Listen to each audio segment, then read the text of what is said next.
Hello, I'm Casey Aiken, and this is 21 This Week. Coming up next, why is Virginia ranked as the top state for business and Maryland a dismal 31st? State's attorney files charges against county police officer for using excessive force during an arrest. What caused the negative reactions at the gay pride events last month? As electric vehicles become more popular, should Maryland continue to give tax credits for wealthy purchasers? And is it too early to speculate who will succeed Larry Hogan in 2022?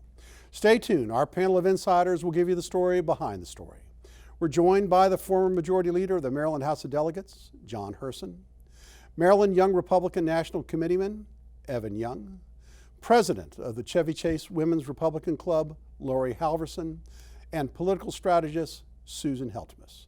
Stay tuned for these stories and more on the next 21 This Week.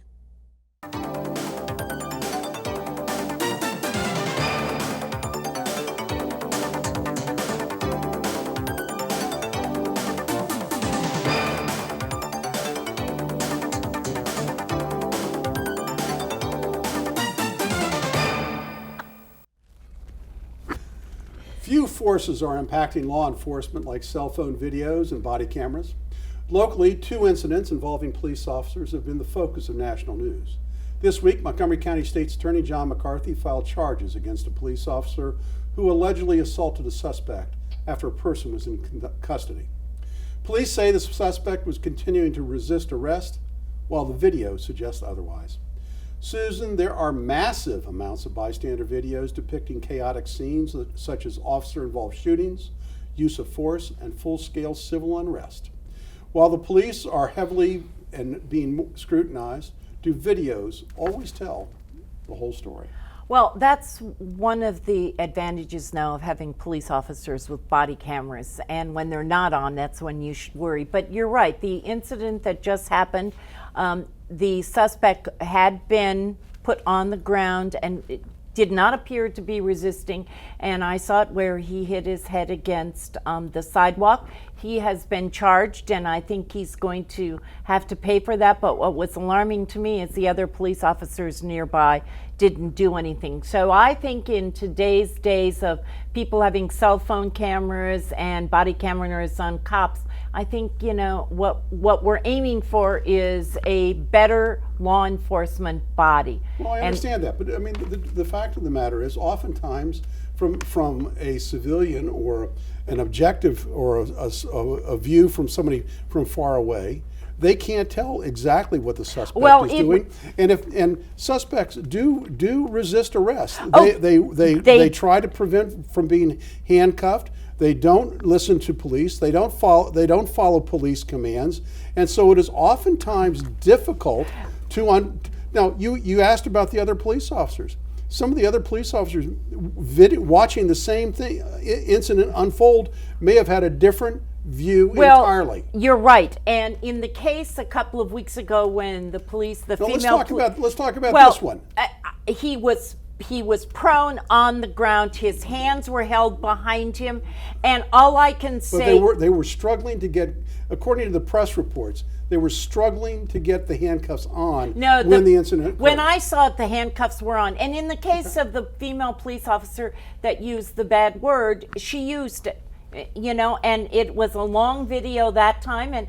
She used it after the suspects had called her horrific names and had said terrible things about her that were sexual in nature and graphic in nature, and also used the N-word. They have the right to use talk about themselves. I got to move on, Susan. John, this incident comes at a time when the county council is debating how to implement greater civilian oversight of law enforcement. Law enforcement, of course, is generally suspicious of such efforts, primarily because they don't feel civilians understand and appreciate the enforcement and the environment that the police officers are forced to operate in.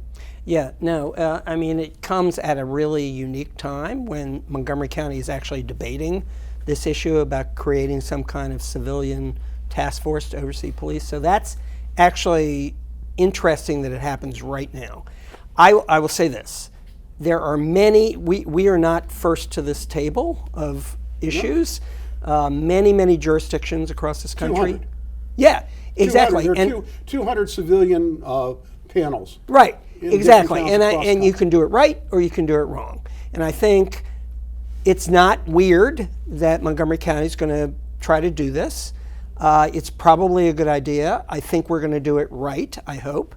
But one of the right ways to do it is to create a panel that has broad representation. It's not just neighborhood groups that get to be on there. They have police representatives. They have lawyers on that panel. I think, Montgomery County usually does this right, which is they can create a panel that will help the police, that will be advantageous to the police. But this is And the county council advisory committee, not an advisory committee to the police chief. And that's why the police chief is hired, is to run the police No, force. but I understand that, Susan. But my point is, it's not a bad idea to have a panel of citizens and other representatives, people who are experts in this, be there to try to help the police deal with this. But the police, that works. not the county council. And if it's with the county council, it's another layer. We have the county executive up here. He is the elected official to run the county. And his department heads are the police chief. But Susan, you are articulating why the police officers are fearful is because you're introducing the political element, and you are introducing the political element into a very volatile situation that not many people But Casey, understand. this is my point. You take the political element out of it and give it to a group of experts, even if they're appointed by the county council, or if they're appointed by the police chief. But what's the why point? would the county council need a committee? Because they are there It's to not make their law. committee. It's their committee. No, it's not to their advise committee. the county Well, council. Evan, I introduced the topic, but many believe that politicians are escalating political attacks on law enforcement. And isn't this precisely what the police officers and law enforcement are worried about? All right, so I might shock everybody with this, but should people spread an anti-police sentiment? Of course not, because 99% of cops are doing a great job doing exactly what they're supposed to do, and the people chirping at them from the internet don't have the bravery to do for one day, one shift what these men and women do. But whenever I see the idea of, are people you see on TV saying things that then go out and make you, Democrats say Trump says something on TV, it incites people to go commit certain crimes. Certain Republicans will say there's an anti-police sentiment that incite people to go commit crimes against cops. I tend for all of this to just keep the responsibility on the adult who's in charge and control their own actions, because if, I don't care who the politician is, I don't care what the topic is, if somebody you've probably never met who's saying something on TV and has a position or spreading some sentiment, if that makes you go out and do something that you otherwise wouldn't do, you should probably check yourself in somewhere, because you're a threat to yourself and the environment. You probably shouldn't drive a car, because the radio could say something and incite you to cause a pileup. Well, so and I don't think when it comes to, did so-and-so say this, so it's making people do this? No, those people who are adults and should be in control of their emotions and their actions are the ones doing it. Well, I will tell you, since this conversation of this committee has come forth, and there is a lot of uncertainty about what they're really going to do, but the issue is that police recruits are down. The number of recruits to Montgomery County are way down. And I have heard anecdotally and indirectly through some in the media that police officers are concerned, that this is just another layer to make their life more difficult, and that police officers are not coming. So the current police class is much lower than what is needed in Montgomery in County. a county this large, it makes perfect sense to have some kind of civilian appointed group oversee incidents like but this. to advise the county council. Fine. there are Advise the basically- county council. I John, agree with that. What I've researched is there are basically 3 different models that are adopted universally. We'll just have to see where Correct. they go. I agree. And as the council, is it Hans Reimer who's the Will Joando. Will Well, Joando. No, but I Joanne's thought pushing Hans this. had came out with a proposal just this week. No, but we all have to watch what comes out of it. I agree with that. It could be the wrong type of system, but I don't think it's weird when you've got 200 jurisdictions, Casey, that have this kind of thing. Let's look at what model they come out with. Well, I want to switch subjects with Laurie about something that I think is rather shocking for Montgomery County, which is, I think, known as a very tolerant place. You know, this week in Montgomery County, we're going to deal with an issue about dealing with Evan Glass, who was a council member, who led an effort to have Montgomery County recognize June as Pride Month. And this resulted in many communities holding parades and other celebratory events. It also resulted in Mr. Glass receiving more than 300 critical emails. It was described in the news, but many call it hate emails, particularly after County Executive Mark Elrich replaced the POW MIA flag with the rainbow flag in front of the County Council building. So Laurie, it seemed that the majority of the complaints were from veterans, but we aren't sure whether they were veterans from Montgomery County. But we do know that there were horrible things directed towards Councilman Glass. Yes. What's going on? Yeah, well, here? what happened is I think the biggest complaint was not about gay pride, it was about the flag, the POW MIA flag, which was replaced temporarily, although that wasn't the original story, because someone noticed that it was missing and they realized that they raised the gay pride flag up in its place because there wasn't enough equipment to put up apparently for all four flags. So they took down the POW flag, which was supposed to be for 1 month. Well, yeah, but 1 month. But then they ended up putting it back up the next day. But by then, it had already reached a lot of the conservative. The Blaze was reporting it. A number of other places were reporting it. So a lot of people got very angry, veterans, and I can totally understand why they would be upset because. And I don't quite understand really why the gay pride flag would go up right next to the American flag on a government property. I think it's fine to put it in most places, but there are lots of rules that go with what you do with it when you put up the American flag, when you put up the POW flag, and to replace it at any time was not a good decision on their part. I just want to say when the POW flag went up years back, there was also concern that it went up. But I want to say that I did a little research on this. Most of the threats to Evan, to the point that he may still have a bodyguard, is the fact that Evan is the first openly gay person on the county council. And that's where the complaints came from. Well, that's why they were directed at him. But no, but he was espousing it, and the flag came down in 1 day. So, but it went on all month. Let's talk about the greater topic of whether or not Montgomery County has an intolerant population that is expressing these kind of views. Casey, we don't really know where those really horrific emails came from.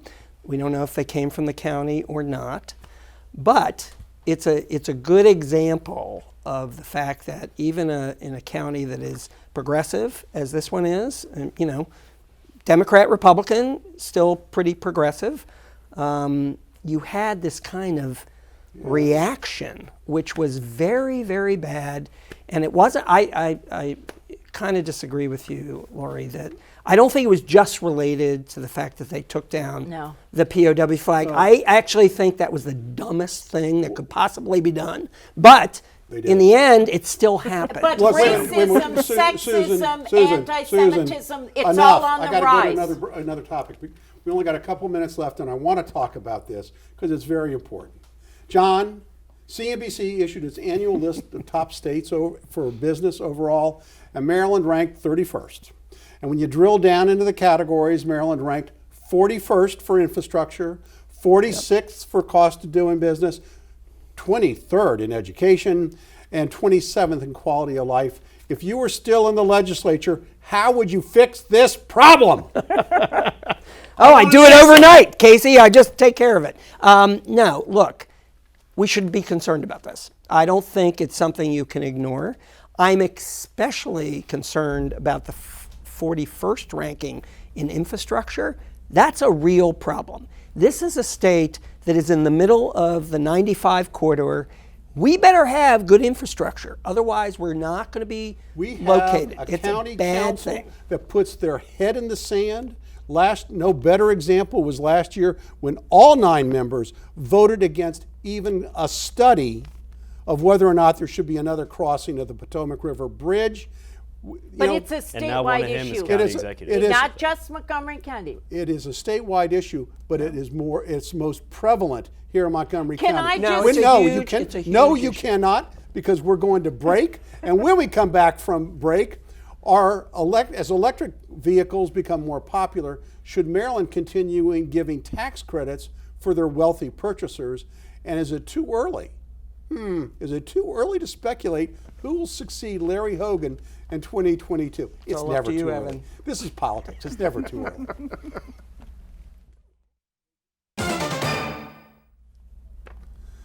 Susan, this is a topic right up your alley. As electric vehicles become more popular and accepted, both the federal government and the state of Maryland continue to offer tax credits to purchasers, even for expensive electric automobiles like the $200,000 Bentley EV. Is that fair? I wouldn't know a Bentley from a hole in it, but I guess they are expensive. First of all, the state of Maryland, it's my understanding, are beginning to look at alternates to this. You know, like how are we going to get some money from them? However, it's from the feds and the state. You are always for tax credits, whether it's developers or this or something else. And why would you now suddenly be against a tax credit for people who are concerned about the environment? Give me a break. And poor people also buy environmentally sound cars. But I just think it's a little hypocritical from your part. Susan, I'm glad you answered. I'm glad you spoke for me. It's I don't- easy because because I don't- remember I the actually Trump do- I tax actually don't believe in all tax credits are Yes, good. when it's But for in- the environment, but when it's for Susan, the we president's have to let other filthy people- rich friends, then it's okay. I'm from the north. Well, here's the deal. I mean, if I can afford a $200,000 car, do I deserve $5,000 from the federal government and another $3,000 from the Why state of don't Maryland? you work from to the state of close that Maryland? loophole? Huh? I bet you won't. You wouldn't even know how to do it. You'd be shaking. Oh, Let's get Susan. rid of a tax break. Susan, you don't understand the wider connotations, and that's why I'm going to go to Laurie about this. Laurie, one aspect that gets overlooked is that owners of electric vehicles do not pay to support the roadways they're driving. Now, the gas tax has been the fundamental funder for roadway and highway constructions for the last 60 years. And if electric vehicle owners aren't paying for a gas tax, should they be paying a mileage tax instead of that? It only costs. The research on this is fascinating. Is Casey raising It's taxes? four It taxes. costs. Casey wait a minute, raising it costs taxes? four. It costs 4 cents a mile to operate an electric vehicle for fuel. Good for them. And think of the opposed, environment. as opposed to the 35.3 cents you're paying in Maryland gas tax every time you fill up your gallon. Don't So forget what the fed gas should, tax. should there be taxes on how far people drive? Well, the electric cars, because we have them now, we're losing about $250 million in revenue in our nation. In Maryland, we pay about 35.3 cents per gallon for our taxes, which is pretty high compared to other states in the nation. And then we pay about 18.4 cents per gallon for federal. But still the ranked electric 41st. car drivers don't have to pay any of that. And they also get close to a $10,000 credit. And then they don't have to pay all the taxes, which comes to about maybe $300 or so a year for the person who drives a car. So I do think that it would make sense to, gotta do something. it's a benefit. It was meant to be a benefit tax, which is if you use it, you pay the tax. And I think that this, it would make sense John. to charge. I'm just sitting here amazed that They're we're Republicans. talking about raising taxes on people. No taxes. We got plenty of money already. Just spend it more smartly. We have enough money. We just Let's waste it not on raise things already. taxes on people who are driving unless it's the gas tax. Yeah, which the because they're federal for the government should environment. Wait a raise, minute, but- which they haven't done in John, 20 John, years. Get rid of that one, too. John, We want equity here, if there is a mass conversion to electric vehicles, and there are electric vehicles that qualify that cost with the Lot less. discounts I agree. $32,000. Correct. Then how are we going to pay for those roadways if we aren't taxing them for the mileage they're driving? As much as you fear the loss of the oil industry and the gas industry in worried this about it, country, John.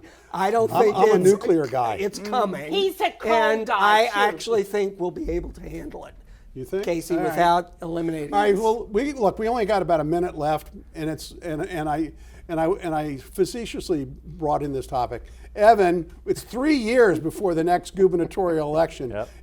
Already, the newspapers are speculating who's going to succeed Governor Larry Hogan. Good. Susan's going to love this football reference, but a competent football team doesn't wait till their franchise quarterback's already retired to draft his replacement and start making sure they're prepared for the future. Who you drafted? Look, if we want to win in 2022, we better be thinking about what comes next because, yes, Governor Hogan had an historic night last November, but a lot of other Republicans had very bad ones. So we don't have the luxury of just waiting any longer to start planning for this. We had a couple Republican county executives who lost their races that may have been the up-and-comers, so we need to start thinking about that sooner than later. Well, it's You got okay about 10 because the seconds, Democrats John. are going to, we're going to kill each other. Yeah. So, you will have plenty of opportunity out there. All right. Well, there's always a good time to talk about political speculation. It's summertime. We got nothing else to do. Stay tuned for parting shots. And now, welcome back. And now with parting shots, I'm going to lead off. I have a really exciting announcement to make. Chris Foreman, the author of Saving Washington, a great new book about the heroism of the Maryland 400, who were instrumental in preventing George Washington and the Continental Army from being annihilated at the Battle of Brooklyn, the first and bloodiest battle of the Revolutionary War, is going to be a special guest. You're not going to want to miss that show. It is a fascinating historical piece. Great. It'll be great to watch. John, now your parting shot. Yes, I'm just going to salute the women's soccer team. They are unbelievably, they gave a big punch to patriotism in this country, and they were fantastic. And I had a daughter who played rugby in college, and just to see the enthusiasm that those ladies had and the joy that they gave to this country was just awesome. Thank you, John. Susan Heltemes, your parting shot. You cut me off, so I wanted to know that today Montgomery County was given the #1 ranking by the Center for Digital Government for governments over 1 million people. We are the best in digital government. Arlington was #2, so we have to start thinking positive when we can. I just want to say that there are grave concerns out on the street regarding the selection of the new police chief. Right now, we have the police chief from Tacoma Park in the running. He came from the Park Police. Long time those two have battled each other. He's been at the Tacoma Park station only 2 years. The other one is a woman who was the chief of Portsmouth, Virginia. After 2 years, she was told to resign or we're going to fire you. And the person who we should have in the running, Marcus Jones, who's been the acting police chief and a great guy by everybody I know about, is not in the running. Mr. Elridge, please be cautious in this choice. Thank you, Susan. Laurie, your parting shot. Yes, well, I've been paying attention to something that a lot of us are not paying attention to because it's summer, but the county council is trying to pull one over on us over the summer. They're trying to change the zoning to add so that your neighbor may be able to build a house behind their house called accessory dwelling units, or ADUs. And there is a meeting at the county council building on July 23rd at 9:30, and if you do not want this to happen to your neighborhood, I would encourage you to contact your county councilman and please come to the meeting. Thank you. Evan, you got about 15 seconds. That's all I need. A quick shout out, Germantown Veterinary Clinic. My cat, my little buddy Rocco, lots of health issues lately, but they have him healthy, happy, gaining weight back, many more years. of scratching me left to go. Thanks. Well, guys. we love our pets, we love our politics, We love our soccer team. and we love the summer. Thank you for being here. Thanks to the audience for tuning in each and every week to Montgomery County's hardest hitting political talk show. For 21 This Week, I'm Casey Aiken. Bye. Susan.